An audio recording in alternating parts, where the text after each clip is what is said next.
Good morning, Chairperson. To unmute. I'm Masizole Mngasela. I am the Speaker. Good morning to the honourable members as well. Thank you. Good morning, Chairperson. It's Beverly Schaefer. I'm the Deputy Speaker. Good morning, Chairperson, honourable members of the committee, Speaker and Deputy Speaker and colleagues. My name is Romeo Adams and I'm the Secretary to the Western Cape Provincial Parliament. Thank you very much. A very good morning to you all. And would the relevant officials from the Wcpp introduce themselves as well, please? Thank you, Chairperson. I'm Sunal Fushia, Public Engagement. Good morning, members, Speaker, Deputy Speaker. Good morning, Chairperson, Speaker, Deputy Speaker, members, Nicole Peterson, Chief Financial Officer. Good morning, Chair, Speaker, Deputy Speaker, members, colleagues, Vernon Titus, Director, Institutional Enablement. Good morning, everybody. Genevieve Ackham, Manager, Office of the Secretary. Good morning, everybody. Andre Leroux, Senior Legal Advisor. Good morning, James Retief, Stakeholder Management and Communication Services. Good morning, Mario Sassman. Mario Sassman. Good morning, Chair, Speaker, Deputy Speaker, members of the committee and colleagues. Good morning to all. Good morning, everyone. Charles Doman, Sergeant at Arms. Thank you. Good morning, Chairperson and the POC, Dawu Jawadin, Manager Finance. Good morning, everyone. Madoda Matluchana at the Speaker's Office, Manager. Good morning, everyone. Honourable members, Speaker, Deputy Speaker, Dewapari, Usman Alexander, Manager Supply Chain and Asset Management. Good morning, Chair, members, Speaker, Deputy Speaker and colleagues. I'm Carolyn Prakasam, Manager Human Resources. Good morning, everyone. Ridwan Babu, Knowledge Management and Information Services. Thank you.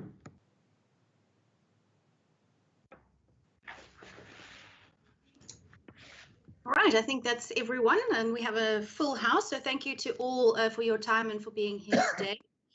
Just briefly, before we get into the substance of the meeting, I'm just going to go through the rules of engagement for virtual meetings.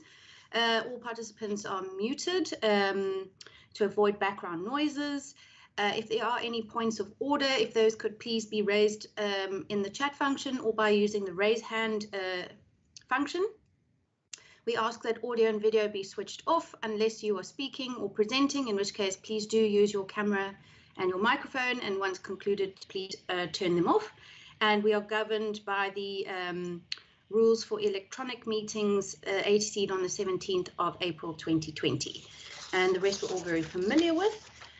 So with that said, we're going to be considering Vote 2, Western Cape Provincial Parliament, in the schedule to the Western Cape Adjustment Appropriation Bill, second Western Cape Adjustment Appropriation Bill of 2020.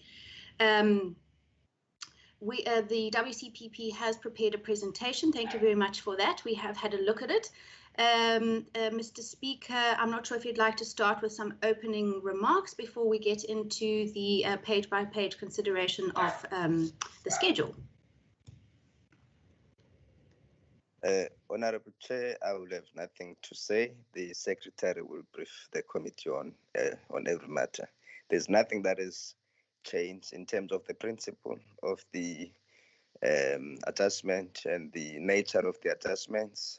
It's COVID-19, and as a result, we had to make some concessions. So the Secretary will go to the details. Thank you, Chair, and the honourable members. Thank you. Then I'll recognise you, Mr. Secretary, if you'd like to make some opening remarks. Thank you. Thank you, Chairperson, and thank you to the committee for affording us the opportunity to engage with the committee on the 2020-2021 adjustment estimate. Chairperson and committee members, maybe just to also indicate that Ms. Prakisam, the new HR manager, had joined us on the 1st of November 2020. So that vacant position is now also filled, and welcome to Ms. Prakisam also from the administration.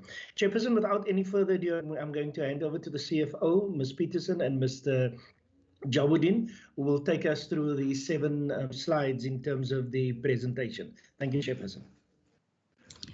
Thank you very much, Mr. Secretary, and a very warm welcome to Ms. Prakasim as our new HR manager for the WCPP. A very warm welcome from the members as well. Then if I could just ask if we could run through the presentation relatively briefly so that we can go through a page-by-page interrogation of the budget itself. So thank you very much. I hand over to you. Thank you, Chair and POC. I'll take the committee very briefly through the presentation. I have shared the presentation in the committee. Maybe just give me an indication, please, if it can be viewed. Yes, it can. Thank you, Chair. Then, as indicated by the speaker, with regards to the adjustments estimate, COVID-19 played a big role with regards to the finalization of the adjustments estimate this year, because early in the lockdown period and during the financial year, there was an additional adjustment estimate process, particularly for COVID-19, that took place because the resultant risk with regard to that particular adjustment estimate didn't affect WCP that much. We didn't have a separate submission for that, but for the first speaker submission adjustments estimate, which was submitted in June. There was prior to that, there was a protocol meeting that took place on the 20th of May between the MEC and for Finance, as well as the speaker. And in the meeting, the enormous strains on the budget of the country due to COVID-19, the pandemic was highlighted, which would lead to a huge budget shortfall. Even after the province's resources had been fully utilized, the dire state the country was in was highlighted in that meeting. Even though WCPP did not anticipate major COVID-19 expenditure, like, for example, a Department of Health or Public Works, who obviously had incurred additional unplanned expenditure due to the pandemic, WCPP did provide for a small budget for COVID-19 for PPE and specific items we had to procure as a result of the pandemic. And in addition to that, but in the prior year budget planning for the 2021 financial year, which is the current year, PTI previously requested WCPP to make a provision of 5 million rand from the prior year rollover funds to supplement a reduced current year baseline. So that also comes into effect into this adjustments budget. With regards to WCPP's 2021 adjustment budget summary, as shown on the table below, our main appropriation at the beginning of the year was 166 million. The rollovers from 2019-20 that comes into the budget was 5.8 million. And other adjustments, which I'll touch on in future slides, in the further slides, we reduced our budget by 21.08 million. However, the revenue retention of 539,000 reduces that due to that being included as part of the rollover. The total adjusted budget for the year, after taking all of those adjustments into account, then totals are 151,928,000.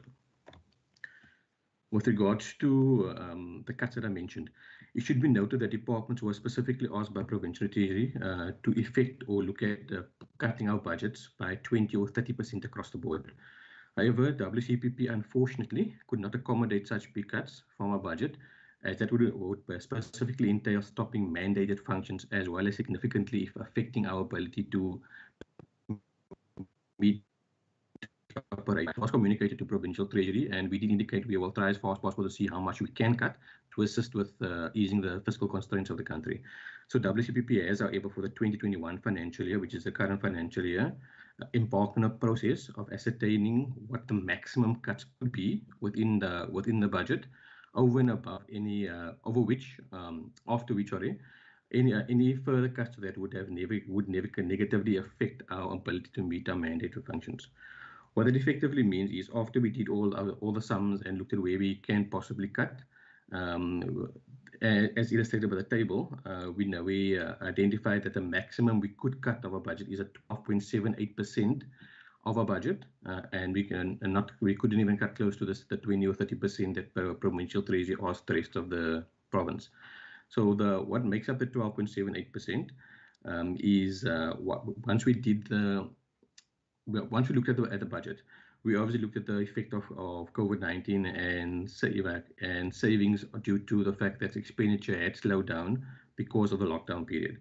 And because of particularly because of COVID and certain functions which more than likely wouldn't happen or would happen virtually, like for example virtually, and by teams, there were savings, particularly with regards to other items where we could possibly cut to meet that 12.78%. So the breakdown of the 12.78%, or effectively at 21 million, is we cut. We utilize funds from compensation of employees to the value of 9.5 million. We cut goods and services by 11.4 million, and we cut machinery equipment by 72,000. The cut with regards to COE, the main reason or the main places where we specifically cut for that. So the reduction or cut of 11.53% in the COE budget is mainly due to the later filling of vacant posts forced upon by COVID-19. As we know, as soon as we went into lockdown, the process of filling vacant posts had obviously taken a backseat, and we obviously had to first look at other items, other urgent pressing matters before we filled particular posts that was planned to fill early in the financial year. So due to the later filling of vacant posts, we had identified an 8 million saving in there, particularly with regards to that, and that contributed to the 12.78% budget cuts. A decision was also made for this year and for the 2 outer years for the non-provision for or non-payment of performance bonuses. So that contribution to the cuts is 800,000. And also we reduced the overtime budget by 70% because, as we know, with regards to the lockdown, the committee meetings, particularly within the first quarter, had been reduced. So that also had a knock-on effect with regards to overtime. So we reduced the overtime budget by 70%, and that gives a total budget cuts with regards to COE of the 9.5 million.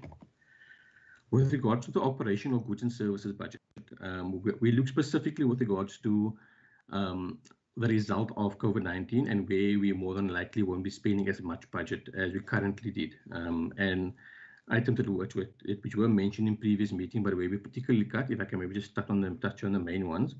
So the 37.5% or 11.4 million cutting goods and services included the cutting of foreign travel by 100%. As we all know, there was, at the time of going into lockdown, foreign travel was taken away, or there was no foreign travel planned because of the virus and COVID-19. Domestic travel was reduced by 60%. We obviously kept some budget for when there are oversight visits. A provision has been made for oversight visits, specifically with regards to domestic travel. Catering, we also reduced by 60%. As we all know, that many of our meetings are not in office anymore. It's either hybrid or virtual. So that obviously means that our budget in catering would be reduced, and we've reduced that by 60%. Promotional items with regards to boutique, that we also reduced by 60%, as well as advertising of public hearings, that we also reduced the budget by 60%. Transport contractors, as we know, with regards to public hearings and educational workshops, that also reduced. So that budget we reduced by 50%, as well as audiovisuals for those public hearings. Asset purchases or minor asset purchases that we reduced by 70%. The GG vehicle costs, due to the less utilization of that during this year, we reduced that also by 50%. Legal advice we reduced by 80%. Actual security service 80%. Provision of uniform and clothing that we reduced by 100%. And there were small reductions with regards to other budgets, as well as in with capital budgets for office equipment and furniture. There we reduced the budget by 90%.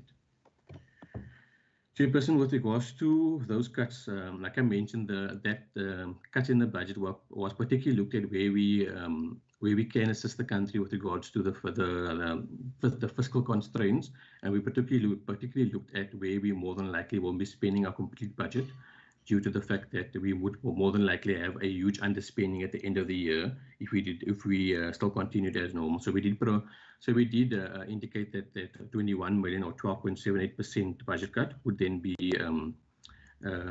if you can say returned to the fiscus, and that was done in the adjustments estimate process. With regards to the last slide, it just gives a cuts per program. And if I can just briefly touch on that. So program 1, the cuts there, particularly with regards to program 1, was a 7 million. That is mainly due to vacancies that was not filled, saving on travel costs, registration fees, kilometer tariffs, saving on catering, as well as the translation of description costs due to there being a reduction in sittings and committee activities. So that's particularly where the program 1 savings were comes from. For program 2, similar savings for vacant posts, public hearings and oversight costs were due to COVID-19 was restricted, and as well as traveling. Savings on Hansard transcriptions as a result of there being a reduction in sittings held during the lockdown period. That also results in a cut of the parliamentary support service budget of 4.3 million. With regards to program 3, the public engagement, as we know that educational workshops also slowed down, particularly during the lockdown period. So the savings from that program particularly come from the workshops as a result of, or the reduction in expenditure in public education workshops as a direct result of the COVID-19 pandemic. With regards to member support, the cut of 2 million is mainly with regards to vacant posts, as well as a reduction in travel costs due to COVID-19 as a result of reduced traveling, leading to less member claims being submitted. That's just a summary of what's within the Blue Book for the adjustments estimate and how the cuts is broken down, particularly and just in ending. So I can specifically state that the cuts is mainly due to the less expenditure envisaged due to the lockdown period as well as pandemic. Thank you, Chair. Thank you very much, Mr. Jawadin, for the presentation and taking us through it. I know certainly some of my questions have already been answered, but how we're going to proceed now is to actually look at the detail of the budget from the Blue Book, which members have received electronically. Vote 2 is from page 19 to page 33. I'm going to table page by page now from 19 to 28, and then I'll table the annexures from 29 to 33 together. So I'm going to ask Mr. Davids if he could please beam it up onto the screen. And I'd ask members if there are any questions from Mr. Jawadin's presentation, if we could deal with them when we go through the page by page analysis here.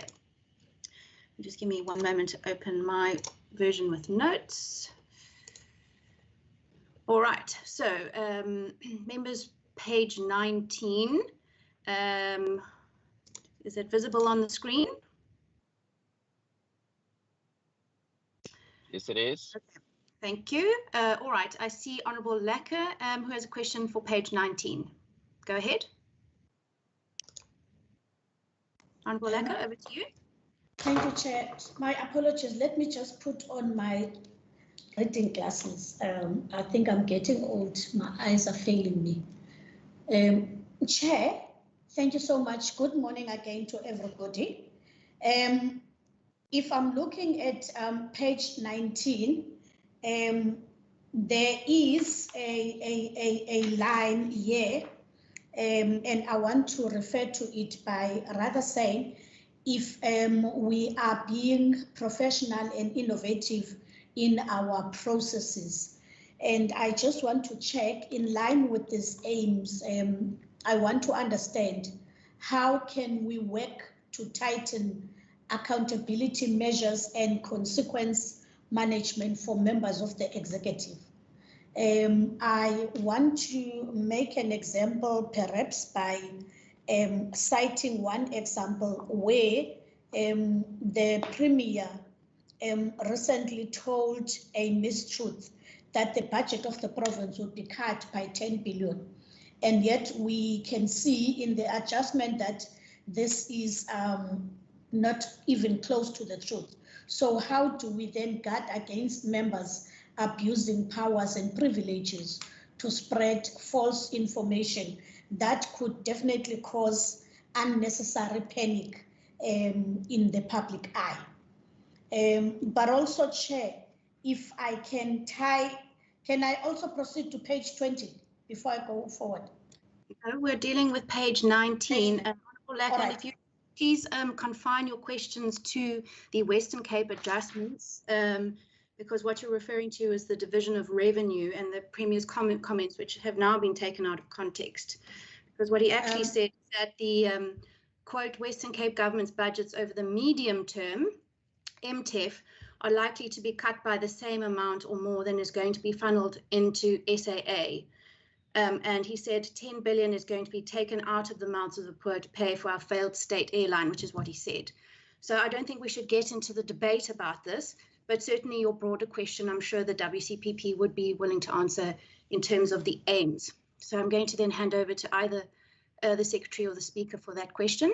Thank you. I'm not yet finished, Chair. I'm not yet finished. I simply ask if I can proceed to page 20. I'm back to page 19. Okay, so page 19. Okay, if you have more questions on page 19, please proceed. Thank you, Chair. And then, Chair, if I may also, I want to get an understanding, because my first question is around the aims of the department itself. Now, I want to get an understanding as to, in order for us to continue ensuring that we raise our concerns in the manner that we're supposed to be raising, I wish to point out that really it is not for the chairperson to respond to questions, but rather for the WCPP to respond to questions. And back to the aim itself, I want to get an understanding also, if we're talking about that specific budget cuts, I need to get an understanding. If we're looking at governance and leadership administration, can I get an indication as to whether issues around staff morale in relation to the COVID-19 pandemic has been attended to, and what were those issues? Thank you. Thank you. I'll hand over to the administration.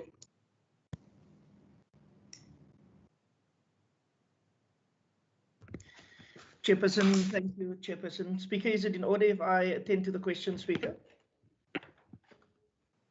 It is in order, Mr. Secretary. Thank you, Speaker. Thank you, Honourable Lecker, for the question. Honourable Lecker, the first question relates to the first aim being professional and innovative in our processes and work while fostering ethical and good governance.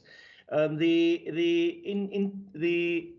preceding phrase there is in pursuance of the vision the administration of the WCPP commits to serve, support and strengthen the WCPP by being professional, etc.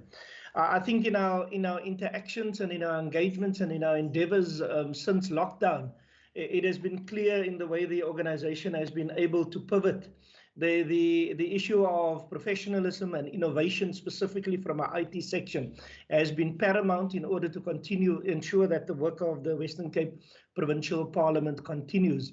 In terms of the ethical and good governance, we have structures within the administration, the GovCom Governance Committee specifically. We also have in our risk officer, there are ethics initiatives that are regularly, including awareness, that are regularly being rolled out within the organization in order to ensure that that part of the aim is achieved.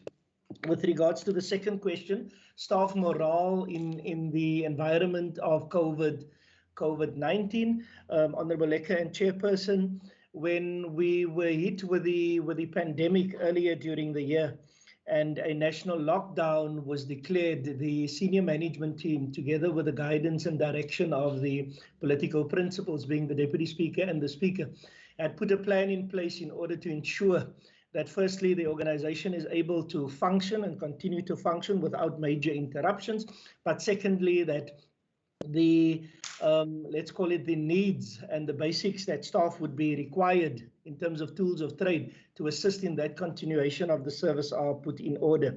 We had then, other than providing additional tools like increased provision for data and cell phone allowances, the assistance with moving equipment, whether it be desktop or laptops to the residents of those who are expected to work from home, and also the EAP service that we had implemented the staff was supported in those endeavors to make sure that they continue.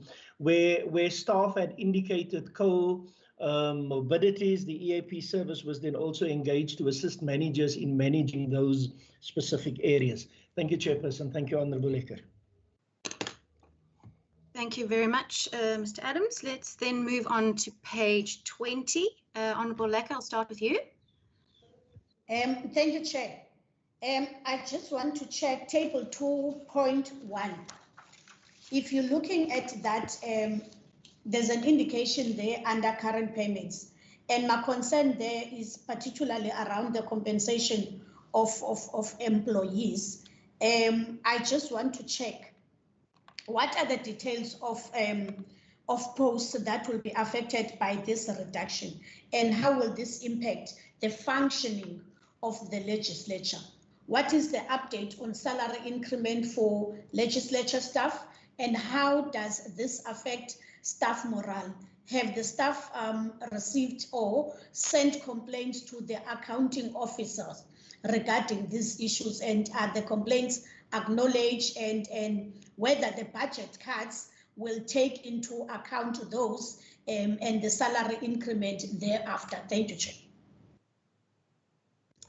Thank you, Honourable Lekker. I also have a few questions on this page, also relating to compensation of employees. I understand from the presentation that much of this reduction has been taken from the late filling of posts and from bonuses, etc. My question then is, into the outer years, how will this reduction be managed? Will unfilled posts, are you contemplating abolishing certain unfilled posts? Then under goods and services, a similar question. I know in this financial year we've made some savings due to COVID and people working from home, but will this new budget be sustainable into the second half of the year when we hope things will return to normal? Then under non-profit institutions, which is, if I recall correctly, this is the funding to political parties at the WCPP. That program is reduced by about 2 million, but I see there's an additional money that will be going to political parties of that 539,000. I'd just like to understand if my reading of that is correct, and if so, what those additional funds are then for. And whether that goes towards constituency or secretarial or both. And then those are my questions on page 20. Are there any other questions from members? Yes, Chairperson, it's me. My hand is up. Thank you, Honourable Mackenzie. Thank you, Chairperson. My question is on this page, but it's probably general for the rest of the questions as well. The one is on the, which is follow up to what you're asking. How is this going to impact on staffing and on the current staffing requirements? Because we know we are opening up, and we are going to open up next year after the pandemic has been reduced. If you're not recruiting more staff, and we are going to have a very busy period next year, legislatively and politically in the province, how are you then going to, this current staff, going to cope with the workload? Now, are you thinking of having temporary staff or getting temporary staff? Then secondly, on the money that we have surrendered to the revenue fund, given the cuts necessary, has there been a policy decision taken where, and here I'm not talking about the disaster management funds, thank you for that, on, for example, our marketing material, the books and the pens that the communication department order? Because right now, mask saves lives, sanitizing saves lives. As opposed to giving the marketing material at 4.5 or 5,000 and that we're getting, has there been any consideration to increase that amount and rather replace it with items that can save lives, like Parliament branded masks, hand sanitizer, etc., etc.? Thank you, Chair. Thank you, members. I'll then hand over to the administration for responses to those questions, please. Thank you, Chairperson. Chairperson, I'm going to ask Mr. Titus to deal with the questions asked about staffing, and then the CFO and Mr. Jawuddin to deal with the questions related to the budget cuts and the impact thereof, and then Ms. Fushia to deal with the questions posed by Honourable Mackenzie regarding the promotional items. Thank you, Chairperson.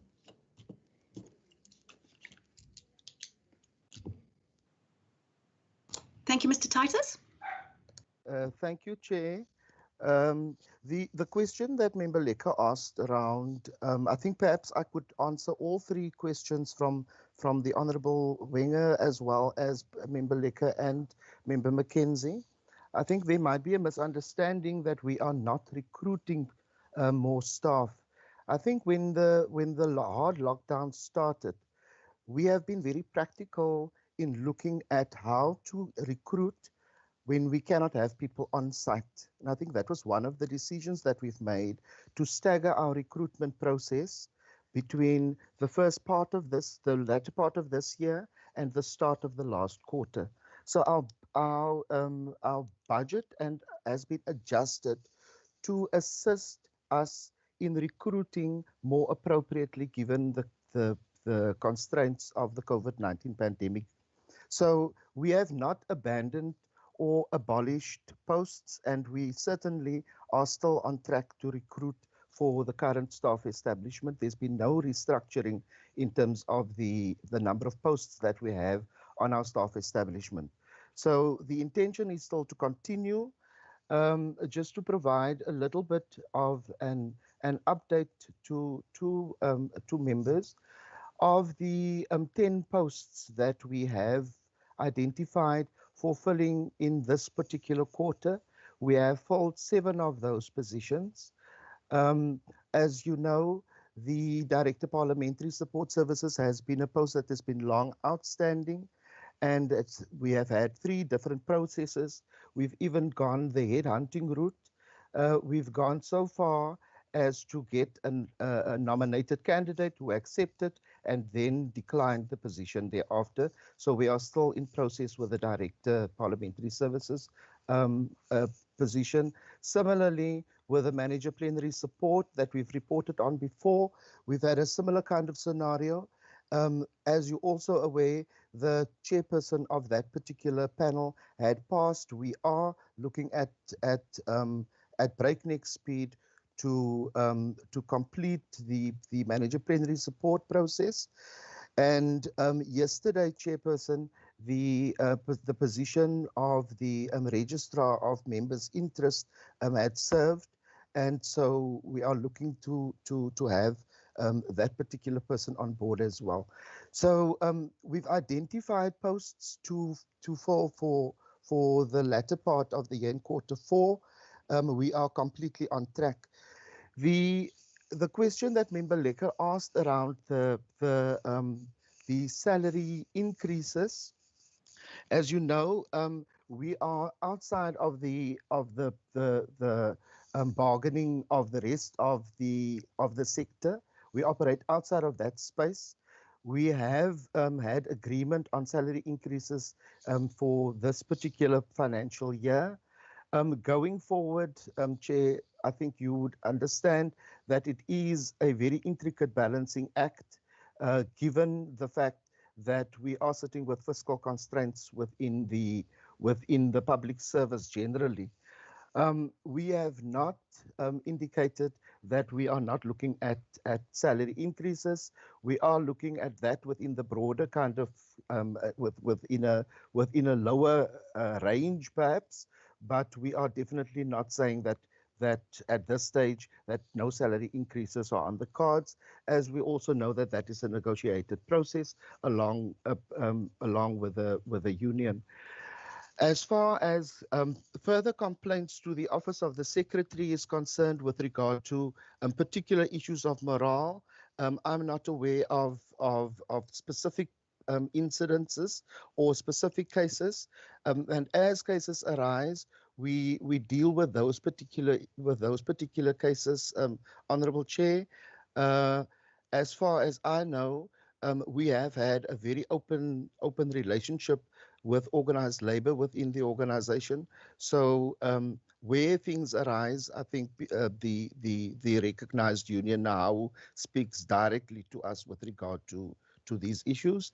But we are certainly open to hear from staff around various kinds of concerns and complaints that they have. Thank you, Chair. Thank you, Mr. Titus. Who's going to be speaking next? Mr. Jawadin, over to you.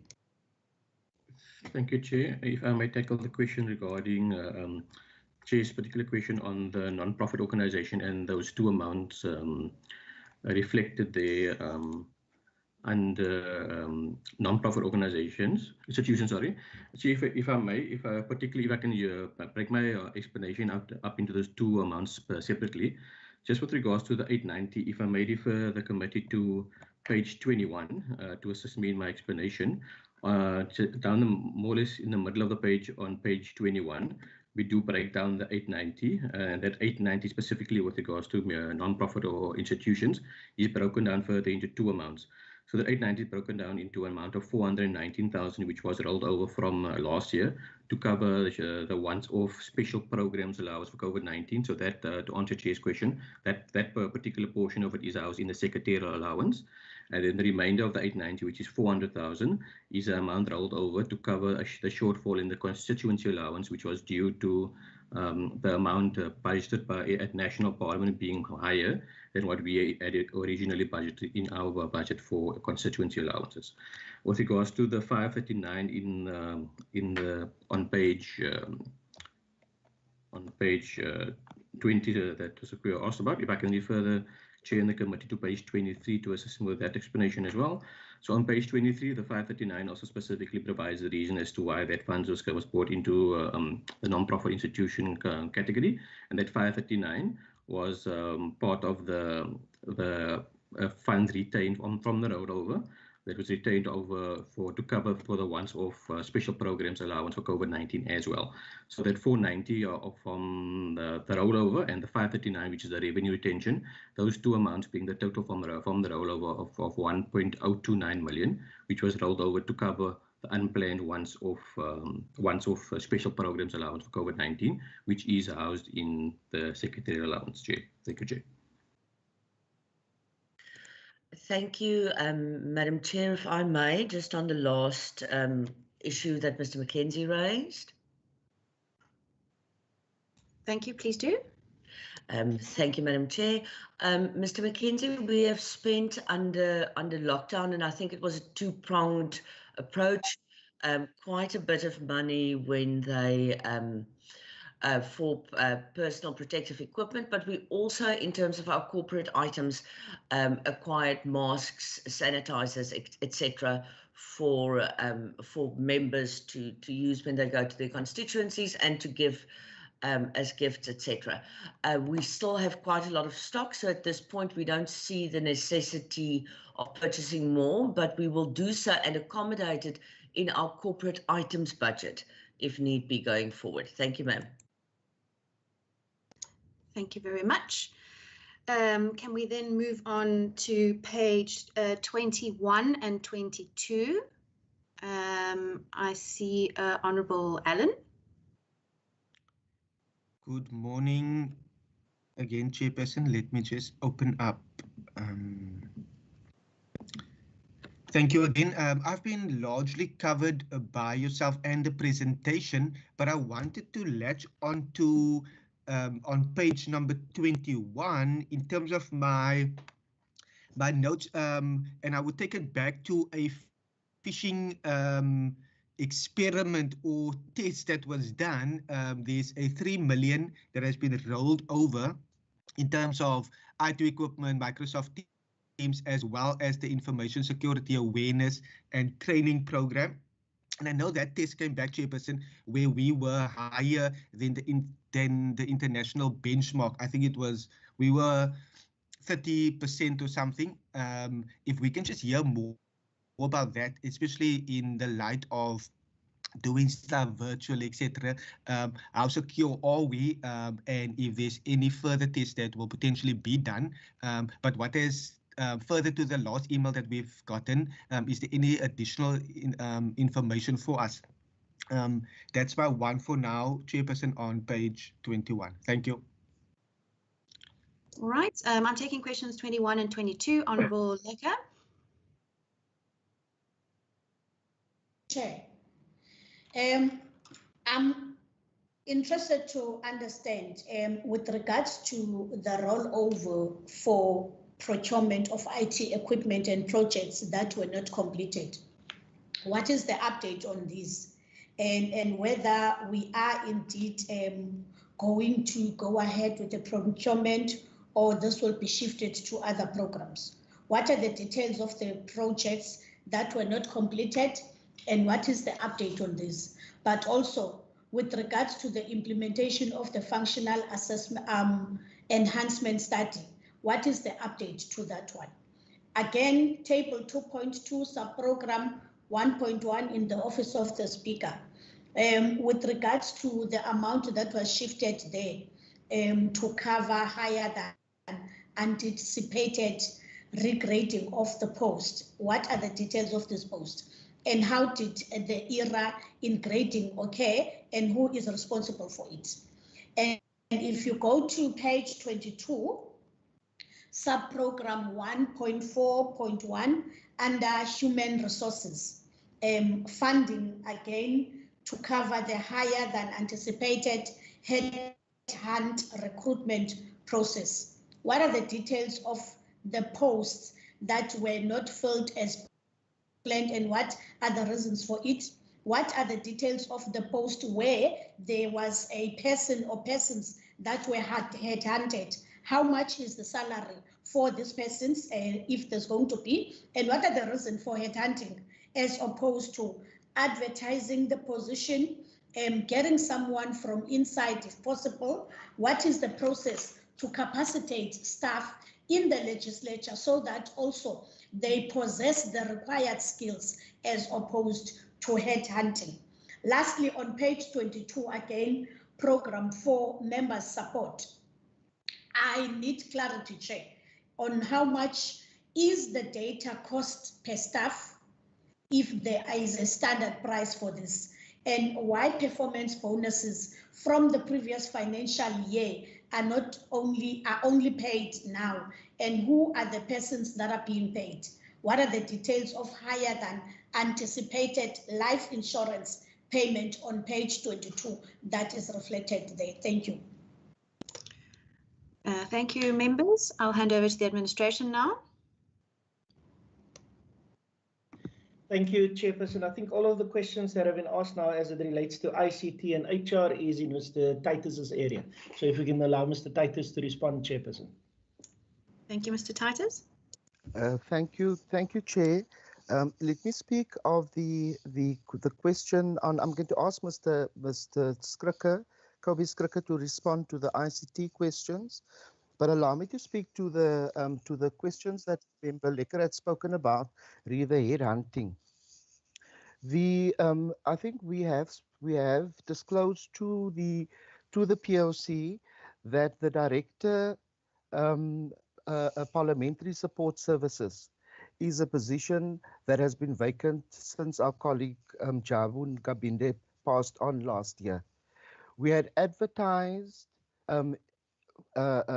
online, we have advertised in newspapers, we have extended and advertised the second time around, and after considerable efforts by the panel, we had then gone the route of headhunting. We had put the headhunting process out where there was targeted recruitment from all kinds of sites. There was a full recruitment process with interviews, etc. We did competency assessments. We went as far as identifying a particular candidate. The approval was given. The person received an offer letter. The person accepted the offer letter. And a week after the person accepted the offer letter, the individual declined. So we went back to the company that does the headhunting for us to try and find other suitable candidates. So that is the progress with regard to that particular post. It is a senior manager position, and so that post is still underway. As a rule, Chair, we advertised all positions, and why this item is identified in this particular way is simply because we don't normally do headhunting.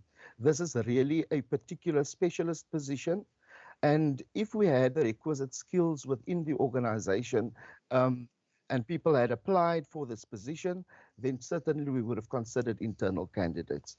So I think that is the issue around the headhunting. Member Leka also spoke about the capacitating of staff.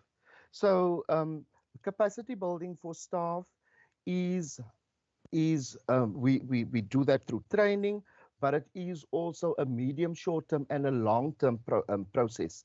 We need to be looking at to what extent do we have training programs that meet future fit requirements, and to what extent can we perform our function by dealing with internal training and capacity building, as well as recruiting people within the organization who already have some of those requisite skill sets that we don't have. And so part of the recruitment process also looks at that, but we take the capacity building part of staff development very seriously.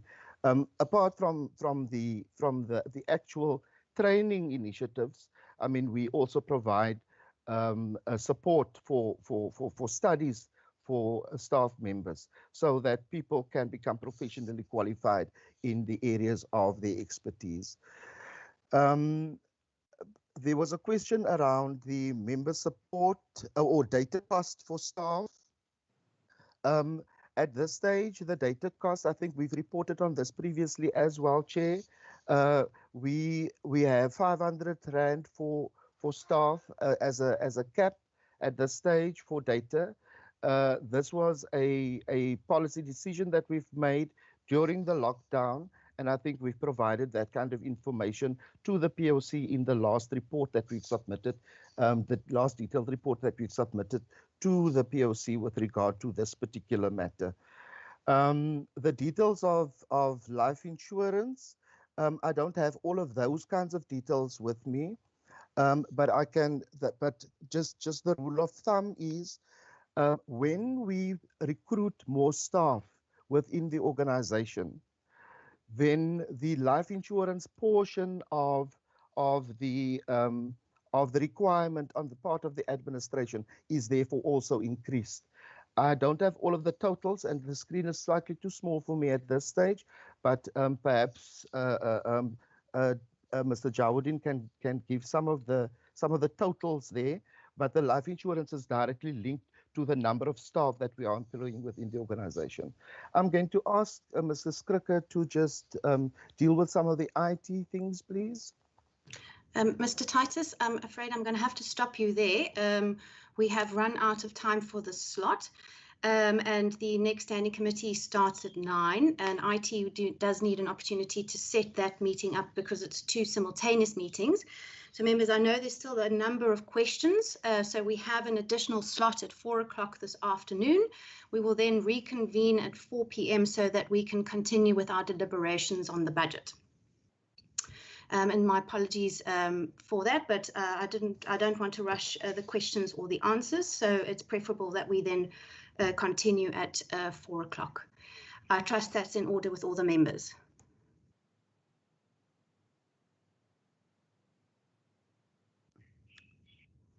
Right, and Mr. Secretary, is that in order with you and your team and Mr. Speaker? From the administration side, Chairperson, it would be in order. Thank you. Thank you very much, and our apologies that we weren't able to get through the meat of it. But as you can see, there are quite a number of questions, and I'd rather that we do have the time to do it. All right, I'm then going to suspend this meeting and not going to adjourn it. So we will then suspend it until 4 p.m. and we'll see you all on the line then. Thank you very much, members. Thank you very much, the WCPP. Thank you, Chairperson. Thank you, Chair.